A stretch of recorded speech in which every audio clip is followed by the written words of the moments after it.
नमस्कार। Paris Olympic पर हमारे इस विशेष कार्यक्रम चीयर फॉर भारत में आप सबका स्वागत है। मैं हूं गौरव कुमार और अगले आधे घंटे हम बात करेंगे आज के इस सेगमेंट में कुश्ती की, क्योंकि भारत के 6 पहलवान जो हैं वो पैरिस ओलंपिक में पदक के बड़े दावेदार के तौर पर जाएंगे, जहां पर वो अपनी प्रतिभा का हुनर तो मनवाएंगे ही, साथ ही साथ सबसे बड़ी बात होगी वो किस तरह से पदक की तस्वीर को सच करते हैं। तो अगले आधे घंटे हम इस विषय पर चर्चा करेंगे और जानेंगे तमाम पहलुओं को। तो आइए शुरुआत करते हैं अपने इस खास कार्यक्रम चीयर फॉर भारत की।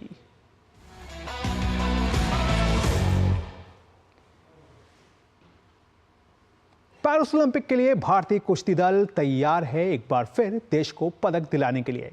इस बार में ओलंपिक में भारत के 6 पहलवान अपना दमखम दिखाएंगे। भारत ने ओलंपिक में हॉकी के बाद सबसे ज्यादा पदक कुश्ती से ही हासिल किए हैं। कुश्ती में अब तक भारत को 2 रजत और 5 कांस्य पदक सहित कुल 7 पदक मिले हैं। 2008 ओलंपिक के बाद से भारत ने अब तक सभी ओलंपिक में कुश्ती में पदक को हासिल किया है।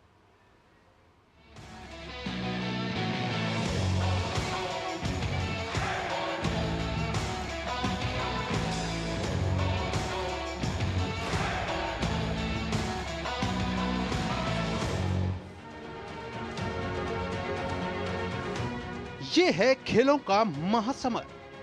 गोल्ड मेडल पर है हर एक खिलाड़ी की नजर और इसी कड़ी में एक नजर है भारतीय पहलवानों की। ओलंपिक में कुश्ती से हरदम बड़ी उम्मीद रहती है। ये उम्मीद पिछले प्रदर्शन के आधार पर इस बार और भी ज्यादा परवान चढ़ी है। भारतीय पहलवानों की बात की जाए तो इस बार भारत के 6 पहलवान ओलंपिक में अपनी चुनौती पेश करेंगे। इन 6 पहलवानों में से 5 महिला पहलवान हैं, जबकि पुरुष पहलवानी में सिर्फ एक नाम अमन सहरावत का है। तो आइए जान लेते हैं कौन है ये पहलवान जिनसे इस बार पदक की उम्मीद देश को रहेगी। अंतिम पंघाल 53 किलोग्राम भार वर्ग में पेश करेंगी चुनौती।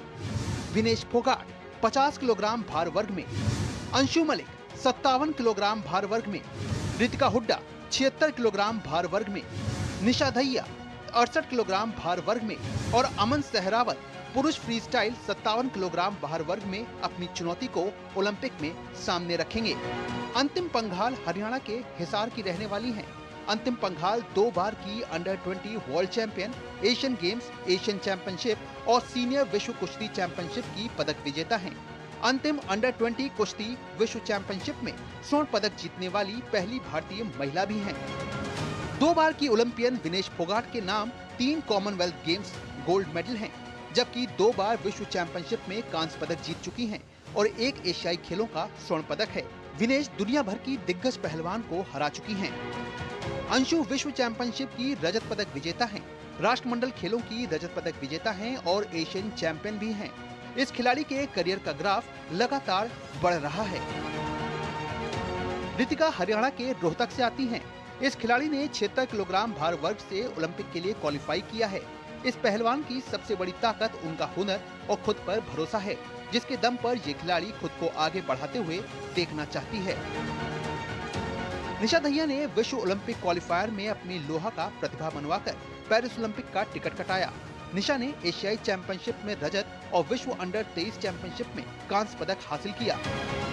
अमन सहरावत वो पहलवान हैं जिन्होंने ओलंपिक ट्रायल में 2020 टोक्यो ओलंपिक के रजत पदक विजेता रवि दहिया को शिकस्त दी।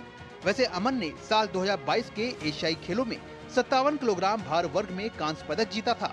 इसके बाद अमन ने अप्रैल 2023 में कजाकिस्तान के अस्ताना में एशियाई कुश्ती चैंपियनशिप में स्वर्ण पदक को अपने नाम किया।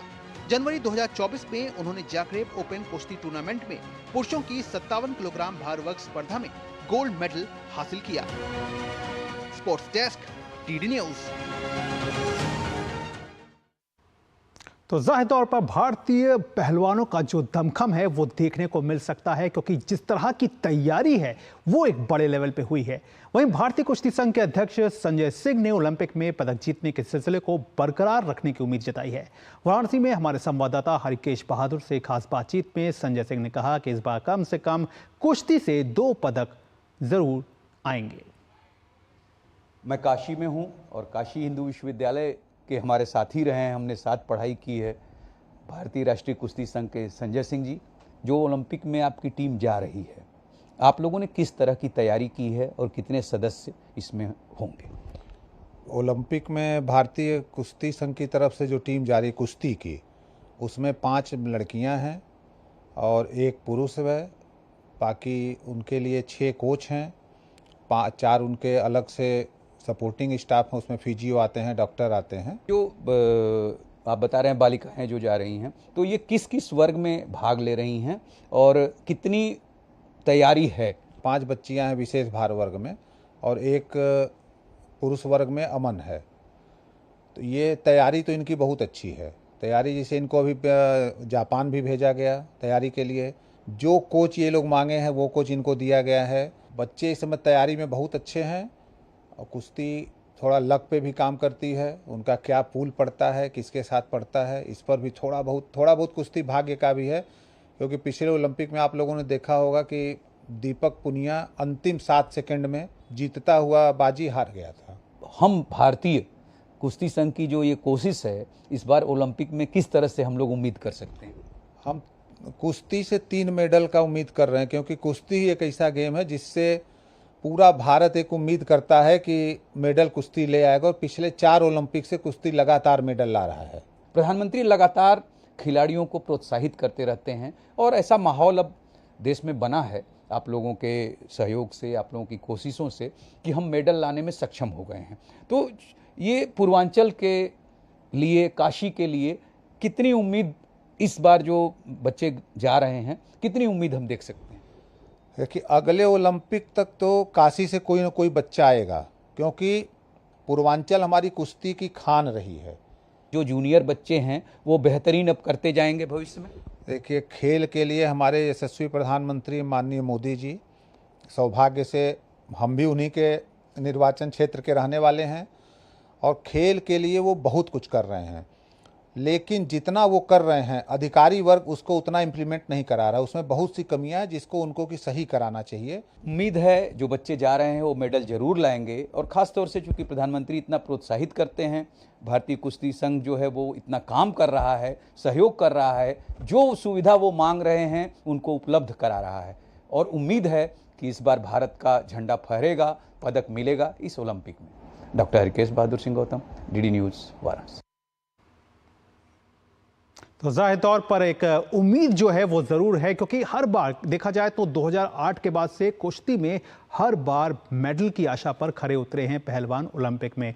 तो आइए अब सीधा रुख कर लेते हैं फ्रांस की राजधानी पेरिस का, जहां पर हमारे संवाददाता मुकेश शुक्ला जो हैं वो मौजूद हैं। जी मुकेश, जैसा कि हमने दिन में भी बात की थी, आपने जिस तरह से माहौल बताया था पेरिस का कि पूरा एकदम ओलंपिक मय माहौल जो है वो हो चुका है पेरिस में, लेकिन आज हम यहाँ पर बात कर रहे हैं भारतीय पहलवानी की। तो कितना दमखम देखते हैं आप भारतीय पहलवानी के दल में, और क्या आपको लगता है कि इस बार जो नाम है उसमें से कितने नाम जो है वो अपने नाम को मेडल के साथ जोड़ पाएंगे? गौरव, देखिए, अगर एक जर्सी की बात करें, जिस तरह से हमने देखा सुशील कुमार ने पहले हमें 2 मेडल दिलाए, उसके बाद आए बजरंग पुनिया, तो ये तमाम है वो लोग हैं जिन्होंने मेडल दिलाए। रवि दहिया फिर उसके बाद पेरिस में आए, तो लगातार पेरिस जुड़ती चली गई और सिलसिला बनता चला गया। और जिस तरह से हमारे तमाम पहलवानों ने जो पिछले ओलंपिक्स में शिरकत करके लौटे, उन्होंने जो शानदार प्रदर्शन करके दिखाया, उसी की शैली पर आगे बढ़ते हुए भारतीय टीम इस बार आगे जाना चाह रही है। 6 में से 5 पहलवान जो महिला हैं, और जिसमें से देखिए, अगर विनेश फोगाट को छोड़ दिया जाए, ओलंपिक का अनुभव उन्हीं के पास है, लेकिन उनके बाद के जो 4 पहलवान हैं इतने ज्यादा एनर्जेटिक है, इतने ज्यादा उत्साहित है, क्योंकि छोटी छोटी प्रतियोगिताओं में उन्होंने बड़े बड़े कीर्तिमान स्थापित किए हैं। और मैं बताऊं, जितने भी नए बच्चे होते हैं उनके अंदर क्या होता है, एक जीतने की इच्छा शक्ति होती है, एक नया जुनून होता है, क्योंकि हारने से उन्हें कोई डर नहीं होता, क्योंकि गंवाने के लिए यहाँ कुछ है नहीं। लेकिन अगर मिलेगा तो नाम मिलेगा, शौहरत मिलेगी, रुतबा मिलेगा, तो वो उसके लिए खेलते हैं और बिना किसी फियर फैक्टर के खेलते हैं। कॉमनवेल्थ गेम्स में भी बड़े करीब से मैंने देखा था, जब ये 7 पहलवान वहां खेल करके आए थे, सभी पहलवानों ने जिस तरह से मेडल जीते थे मेल फीमेल कैटेगरी के, चाहे हमने जूडो में देखा था, वहां मैंने कि चोट लगने के बाद भी, इंजरी के बाद भी एथलीट खेल रहे थे। सुलिका मान करके एक जूडो प्लेयर थी, वो बता रही थी उस समय आंखों में आंसू थे, पॉइंट फ्रिक्शन से हार जाते हैं। तो यहाँ पर जो तैयारियां हैं, विनेश फोगाट बिल्कुल विवादों से जुड़ी रही, लेकिन उसके बावजूद वो ओलंपिक तक पहुंचने में कामयाब रही। इस बार उतर रही हैं, अनुभव उनके पास अच्छा खासा है। सरकार ने कोई भी कोर कसर नहीं छोड़ी है, जैसा कि रेसलिंग फेडरेशन के अध्यक्ष बता रहे थे कि खिलाड़ियों को जो उनकी सुविधा है वो दी गई है और बहुत क्लोज से इनको देखा गया, इनको फॉरेन कोच दिया गया, फॉरेन एक्सपोजर दिया गया। स्पोर्ट्स अथॉरिटी ऑफ इंडिया ने इन पर बहुत अच्छा खासा पैसा खर्च किया है कि ओलंपिक को एक ऐसे माहौल में ढाल करके लेकर के आए हैं कि पूरा का पूरा अब देखिए उनका जो पूरा स्ट्रक्चर है, खेलने का जो शैली है, किस तरह से लगातार उनको अपडेट किया गया, न्यूट्रिशन पे काम किया गया, फिजियो अच्छे खासे दिए गए। तो एक कंबाइन एफर्ट देखने को मिल रहा है और जब ये एरिना में उतरेंगे, अपने मैच पर आएंगे, तो निश्चित तौर पर इनके पास वो टेक्निक है, वो कौशल है। और हमने देखा जिस तरह से अपनी अलग अलग टेक्निक से ये अपने प्रतिद्वंदियों को चित करते हैं। विनेश ने जो मैच बर्मिंघम में जीता था, बहुत ही जल्दी उन्होंने उस मैच को वाइंड अप किया था, बहुत जल्दी उन्होंने वो पॉइंट निकाले थे। तो ये तमाम टेक्निक उनके पास है। और नए जो ये हैं, अंशु मलिक है, चाहे अंतिम पंगाल हैं, चाहे निशा भैया, ये तमाम वो एथलीट है जिनके पास वो टेक्निक है और अपने अपने पिटारों में इन्होंने कुछ कुछ रखा हुआ है। मुकेश जी बिल्कुल। मुकेश, अगर बात की जाए, अगर पहलवानी पे ही रह करके बात की जाए, तो देखा जाए कि अगर निशा दहिया और रितिका हुड्डा को छोड़ दिया जाए तो बाकी सभी पहलवान जो हैं वो कहीं ना कहीं या तो विदेशी कोच उनके साथ है या फिर उन्होंने विदेशों में जाकर के ट्रेनिंग ली है। तो ऐसे में आप कितना इंपॉर्टेंट मानते हैं, क्योंकि जब आप बाहर जाकर ट्रेनिंग करते हैं या फिर एक विदेशी कोच के साथ आप ट्रेनिंग कर रहे हैं, तो ये कितना बड़ा एक बदलाव लाता है आपके खेल के अंदर? गौरव, देखिए ये बहुत इंपॉर्टेंट होता है। पहले के समय में अगर आप फॉर्मल एथलीट से बात करेंगे, रेसलर से, उनको ये तमाम सुविधाएं नहीं थी। इसी को लैक ऑफ एक्सपीरियंस कहते थे, क्योंकि उनका जो स्किल होता था वो पता ही नहीं लगता था कि किस टेक्निक से खेलने जा रहे हैं। लेकिन अब आपके पास वो टेक्निक है, वो दाव है, आप कैसे उस क्रूशियल टाइम पे अपने आप को बचा सकते हैं, अपने पॉइंट्स ले सकते हैं मैट में, आप कैसे उस गोले से बाहर जाने क्यों बच सकते हैं, अपने अपने जो छोटे छोटे पॉइंट्स हैं उनको कैसे कन्वर्ट कर सकते हैं, ये आना बड़ा जरूरी है। पहले ये सब नहीं होता था, लेकिन फॉरेन कोचेस के आने से, और हमारे देशी कोचेस भी ऐसा नहीं है गौरव, वो बिल्कुल ही अनभिज्ञ है, उन्हें पता नहीं है। उनका भी जो पूरा का पूरा रोल रहता है वो बड़ा इंपॉर्टेंट हो जाता है, क्योंकि वही वो नरिश करके यहाँ तक लेकर के आते हैं। फिर विदेशी कोचेस की बात आती है जो इनको लेकर के एक आप देखिए विदेशी सरजमी पर जाकर के इनकी ट्रेनिंग, काफी लंबे समय से लोग वहाँ ट्रेनिंग कर रहे हैं। जब इनको ट्रेनिंग की जरूरत पड़ी तो इनको भेजा गया, क्योंकि वो वहां पर इनको अलग से जो ट्रेनिंग सेट्स है, स्किल्स हैं, वो सिखाते हैं और इंडियन कोचेस के साथ मिल करके काम करते हैं। और इसका अच्छा खासा रिजल्ट भी है, जो फहरिस्त हमारे दिखा रही है। जिस तरह से एशियन गेम्स में आप भी खुद गए थे, रिकॉर्ड हमने मेडल वहां पर बटोरे थे, तो तमाम खेलों में इसका फायदा देखने को मिल रहा है। और ये जो फॉरेन एक्सपोजर है जो मिल रहा है, पहले नहीं मिलता था। पहले शायद, अब पिछले अगर एथलीट से बात करी जाए तो नेशनल चैंपियनशिप के अलावा उनके पास कोई एक्सपीरियंस ही नहीं होता था। अगर राष्ट्रीय प्रतियोगिताओं में खेल लिया तो वही एक उनके पास कार्ड होता था। अब आप देखिए ना, साल के पूरे कैलेंडर में आप विदेश में जाकर के खेलते हैं, देश में भी उतना ही कंपटीशन आपको मिल गया, चाहे खेलो इंडिया ले आए, नेशनल चैंपियनशिप ले आए। जैसे आपने देखा सांगवान ने कैसे रवि दहिया को हरा करके और यहाँ पर क्वालिफाई किया। तो ये दिखाता है कि यहाँ जो होम कंडीशन में जो हमारे घरेलू सरजमी पर एक टफ कंपटीशन हमने दिया है, एथलीट्स को तैयार किया है और इनका जो एक बिल्कुल मुकेश, जाहिर तौर पर एक जो एथलीट है उसके लिए बहुत ज़रूरी होता है कि ये सारे पहलू जो हैं वो उसके साथ रहें, जैसा कि आपने चर्चा भी की। बहरहाल आप अभी बने रहिएगा हमारे साथ, अगली स्टोरी हम देख लेते हैं, उसके बाद फिर एक बार आपके पास आएंगे। तो बात कर लेते हैं हरियाणा की रोहतक की पहलवान रहने वाली भारतीय पहलवान रितिका हुड्डा की, जिन्होंने पेरिस ओलंपिक में 76 किलोग्राम भार वर्ग में चुनौती पेश करने के लिए जो कि तैयार हैं। रितिका रोहतक में ही रहकर अपनी तैयारी को अंजाम देने में जुटी हुई हैं। वो पहली भारतीय महिला है पहलवान है जो ओलंपिक में 76 किलोग्राम भार वर्ग में चुनौती पेश करेंगी। उनसे खास बात की डीडी न्यूज़ ने।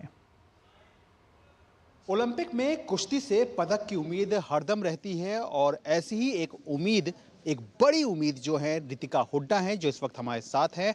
आइए उनसे बात करते हैं। रितिका, सबसे पहला सवाल, ओलंपिक अब सामने है, हमेशा हर किसी खिलाड़ी की जो तमन्ना रहती है ओलंपिक खेलने की होती है और वहाँ पे मेडल जीतने की होती है। अब ये आपके सामने है, किस तरह के एक एक्सपीरियंस दे रहा है और किस तरह की एक अंदर जो है वो आपके क्या कुछ चल रहा है इस वक्त? सर, मैं बहुत एक्साइटेड हूँ। मैं 76 किलोग्राम में भारत की पहली महिला हूँ जिसने क्वालिफाई किया, और मैं एक्साइटमेंट भी बहुत है कि मैं इंडिया को रिप्रेजेंट करूँगी 76 में। और एक्सपीरियंस भी मुझे काफ़ी मिलेगा, और जिनके साथ मेरी कुश्ती है वो सीनियर भी हैं, एक्सपीरियंस वाले भी हैं, लेकिन मैं अपना 100% दे के आऊँगी। क्या आपको ऐसा लग रहा है कि ये एक बड़ा मंच है और जब इस बड़े मंच पे आप सामने होंगी तो क्या कहीं पे दबाव भी आप अपने अंदर महसूस कर रही हैं? सर ये बड़ा मंच तो हर एथलीट का सपना होता है ओलंपिक में मेडल लाना, और जैसे मतलब प्रेशर है लेकिन इतना नहीं है, क्योंकि मुझे अपनी प्रैक्टिस पे भरोसा है, मैं अपना 100% दे के आऊँगी, मेडल के साथ वापस आऊँगी। जो मेडल्स होते हैं वो किस तरह से एक खिलाड़ी को बूस्ट अप करते हैं? सर हाँ, जैसे 23 में गोल्ड मेडल आया था तो मेरा एक्सपीरियंस भी थोड़ा मतलब ज़्यादा हुआ था, और कॉन्फिडेंस लेवल भी अप हुआ था। हम जितने कंपटीशन खेलते जाएंगे हमारी गलतियां पता चलती जाएंगी और कॉन्फिडेंस लेवल अप होता जाएगा, और हम हारते भी उससे सीखते ही हैं। तो बस मैं खेलती गई और मतलब कॉन्फिडेंस आता गया और अपनी गलतियों पे काम करती गई। ओलंपिक कितना अलग मान रही हैं आप इन सब चीज़ों से? जैसे रैंकिंग सीरीज में हमने देखा दुनिया भर के जो टॉप के पहलवान हैं वो वहाँ पे सामने होंगे, तो कितना अलग होगा ये एक मंच? सर ये वो लास्ट स्टेज है जो हर एथलीट जाना चाहता है जहाँ पे, और ये सबसे अलग स्टेज है। तो यहाँ पे वर्ल्ड के टॉप प्लेयर आते हैं, उनके साथ हम बाउट खेलते हैं, अपनी गलतियाँ पता चलती है, जीते तो मतलब हमें एक्सपीरियंस और ज़्यादा होता है, कॉन्फिडेंस लेवल अप होता है, तो मतलब एक्साइटेड भी और प्रेशर दोनों ही है। रितिका, आपसे ये जानना चाहेंगे कि रेसलिंग, आपने रेसलिंग ही क्यों चुना, और जब से आप रेसलिंग में आई हैं तब से किन किन बदलावों के दौर से आप गुजरी हैं? सर रेसलिंग में स्टार्टिंग से मतलब खेल कूद में मतलब मुझे पसंद है खेल कूदना, और जैसे मैं हैंडबॉल करती थी तो टीम गेम था, पापा ने मुझे इंडिविजुअल गेम दिलवाया कि अपना खुद का नाम होना चाहिए, तो पापा ने मुझसे रेसलिंग की पूछी तो मैंने हाँ भरी। और जैसे मतलब इस गेम में मतलब अपनी अलग पहचान होती है, तो मुझे रेसलिंग करना इसलिए पसंद है क्योंकि मैं घर पे भी लड़ाई झगड़ा ज़्यादा करती हूँ, इसलिए। अभी चुनौती की अगर बात करें तो ओलंपिक में सबसे बड़ी चुनौती आप किस देश को मान रही हैं अपनी कैटेगरी में? सर मेरी कैटेगरी में तीन प्लेयर ऐसी जो अच्छी हैं, तुर्की है, जापान और किर्गिस्तान। दूसरा ये है कि आपका क्योंकि 76 केजी है तो वेट को मेंटेन भी करना एक बड़ी चुनौती हो जाती है, क्योंकि इससे ज़्यादा वेट होगा तो दिक्कत होगी कहीं ना कहीं। तो इसको किस तरह से टैकल कर रही हैं, और साथ ही साथ इंजरी इस सब के बीच में इंजरी एक बड़ा विषय हो जाता है, क्योंकि प्रैक्टिस के साथ साथ इंजरी से भी बचना होता है, तो उसको कैसे देख रही हैं आप? सर मतलब इंजरी तो हमारी तब होती है हमारी बॉडी ज़्यादा थकावट हो जाती है, या हम मतलब थकान होने के बाद भी ज़्यादा लगातार करते रहते हैं, लेकिन मैं हर चीज़ को मेंटेन कर रही हूँ, स्ट्रेंथ भी, अपनी वेट मेंटेन भी, हर मतलब सर मेरे हर चीज़ पे ध्यान दे रहे हैं। अगर मैं थकी हुई तो मुझे रेस्ट देंगे, तो इससे मैं इंजरी से भी बची रहूँगी। पीएम मोदी जिस तरह से खिलाड़ियों से बात करते हैं, हमेशा हौसला अफजाई करते हैं, उनके इस कदम को कैसे देखती हैं? सर जैसे हम उनसे मिले हैं, उन्होंने हौसला अफजाई किया तो मुझे बहुत खुशी हुई, मैं पहली बार उनसे मिली, और मतलब यूँ कॉन्फिडेंस भी हुआ मुझे कि मैं भी देश के लिए कुछ करूं, तो मुझे बहुत अच्छा लगा सर। थैंक यू, आपने हमसे बात की, बहुत बहुत शुक्रिया। तो जाहिर तौर पर रितिका हुड्डा जो हैं वो अपनी तैयारी को एक पूर्ण मान रही हैं, लेकिन इसके साथ ही साथ वो इस बात को कहती हैं कि जो तैयारी है वो पिछला जो कॉन्फिडेंस रहा है, जीत का जो कॉन्फिडेंस रहा है, उसका एक बड़ा योगदान रहा है। ओलंपिक वो खेल रही हैं, मेडल आए या ना आए ये एक अलग बात होती है, लेकिन सबसे बड़ी बात क्या है कि उनको एक अनुभव के तौर पर एक बड़ा मंच मिल रहा है। कैमरामैन मनमोहन के साथ मैं गौरव कुमार, डीडी न्यूज़, रोहतक। तो यहाँ पे वक्त हो गया एक छोटा सा ब्रेक का, आप देखते रहिए डीडी न्यूज़। लाल रंग इसका अपार, तीखा कम है फिर भी स्वाद, बेमिसाल बेमिसाल MDH कश्मीरी, MDH कश्मीरी।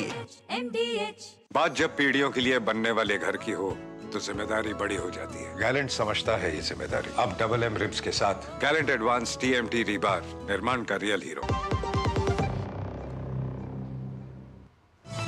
मन की बात है जन जन की, संघर्षों के कुछ किस्से, कहानी कुछ सफलताओं की, अनकही विरासत की, उम्मीदें नए भारत की। महीने के आखिरी रविवार का रहता है इंतजार, ब्रह्मपुत्र के घाट से हिमालय के विस्तार तक होती है मन की बात प्रधानमंत्री के साथ। तो सुनिए इस महीने 28 जुलाई सुबह 11 बजे मन की बात आकाशवाणी और दूरदर्शन के सभी चैनलों पर। इसके अतिरिक्त आकाशवाणी और दूरदर्शन के YouTube चैनल और प्रसार भारती के ऐप न्यूज ऑन एयर पर सजीव प्रसारण लाइव स्ट्रीमिंग के माध्यम से। तो याद रखें, रविवार 28 जुलाई सुबह 11 बजे मन की बात।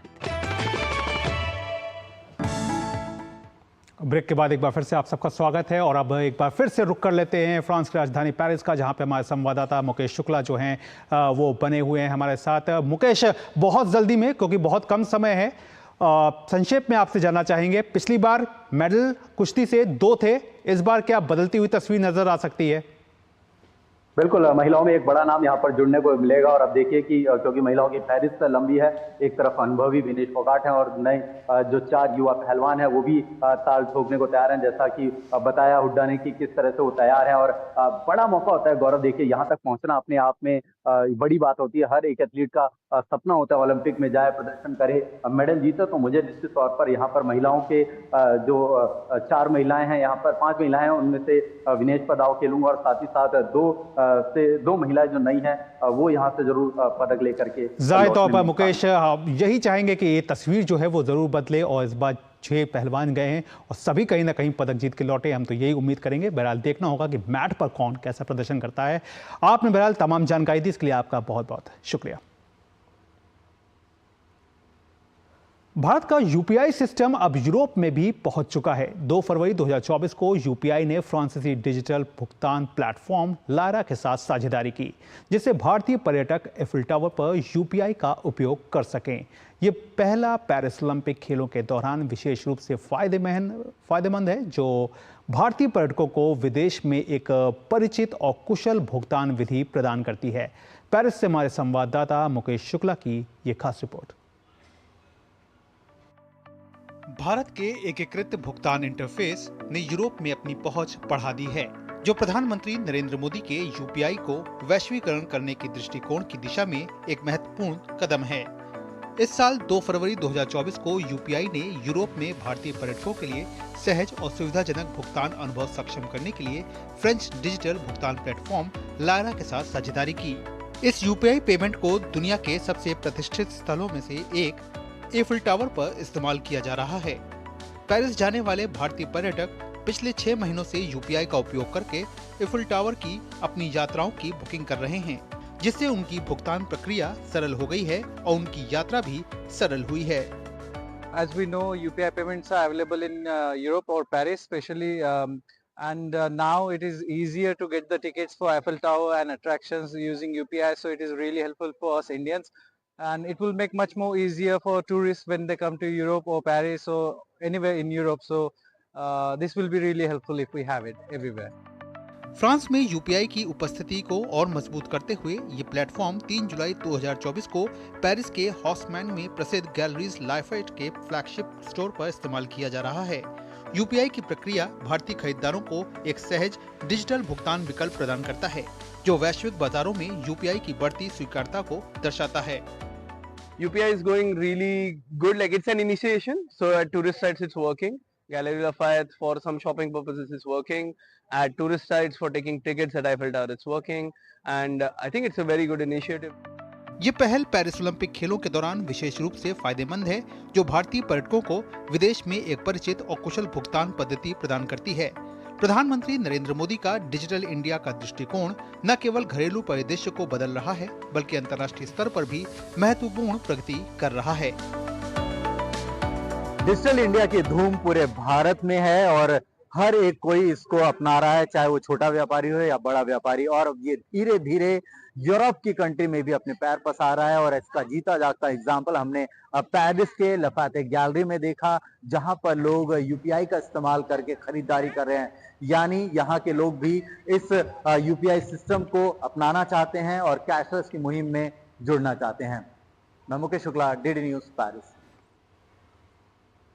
तो वाकई यूपीआई की धूम जो है वो पेरिस में देखने को मिल रही है। अब बात कर लेते हैं पैदल चाल स्पर्धा में मेरठ की एथलीट प्रियंका गोस्वामी इस बार पेरिस ओलंपिक में भाग ले रही हैं। प्रियंका गोस्वामी पेरिस ओलंपिक में 20 किलोमीटर पैदल चाल और रेस वॉक मिक्स्ड रिले में हिस्सा लेंगी। प्रियंका के परिवारजनों को पूरा विश्वास है कि इस बार वो ओलंपिक में मेडल लाकर मेरठ शहर और देश का नाम रोशन करेंगी।